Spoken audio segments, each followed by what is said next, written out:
बिस्मिल्लाहिर्रहमानिर्रहीम। मज़मून उर्दू जमात चहारम, lecture number 2।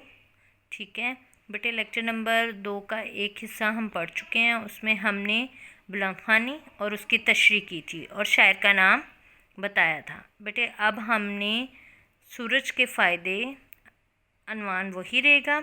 ठीक है, उसका हिस्सा नंबर 2 जो हम अपनी कॉपी पे यानी अपनी नोटबुक पर करते हैं, आज हमने वो करना है। सबसे पहला काम हमने क्या करना है, हमने तारीख़ लगानी है। तारीख़ लगा के दिन लिखना है। सबक नंबर हमारा 8 है, वो लिख के आपने डबल अंडरलाइन करना है। इसके बाद सूरज के फ़ायदे लिखना है, उस पर 7 नज़्म लिखना है और इसको भी डबल अंडरलाइन करना है। हाशिया लगाना मत भूलिएगा।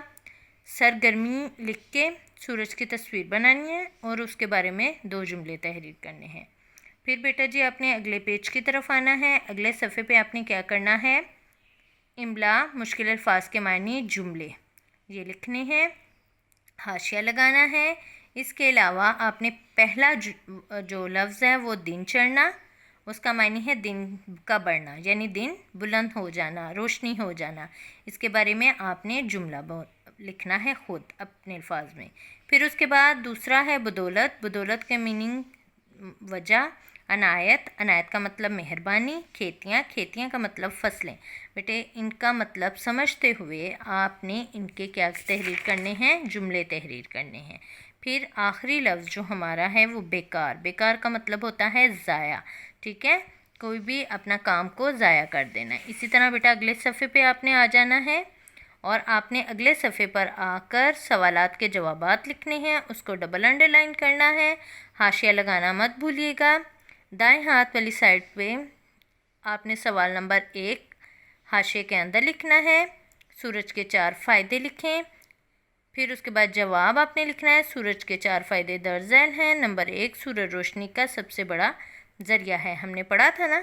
नंबर 2, सूरज की तपिश से फसलें पकती हैं। नंबर 3, सूरज तवानाई का सबसे बड़ा ज़रिया है। नंबर 4, सूरज की रोशनी सेहत के लिए बहुत ज़रूरी है। फिर बेटे इसी तरह आपने सवाल नंबर 2 अपने बाएं साइड पे लिखना है और सवाल लिखना है, अगर सूरज ना होता तो दुनिया कैसी होती, 4 बातें लिखें। फिर आपने इसके जवाब की तरफ आना है, इसका जवाब तहरीर करना है। जवाब क्या है, अगर सूरज ना होता तो दुनिया तारीक होती। नंबर 2, दुनिया बेतरतीब होती। नंबर 3, बेरंग और अनाज से महरूम होती। आगे सवाल नंबर 3 है, हमें सूरज की नेमत के लिए क्या करना चाहिए।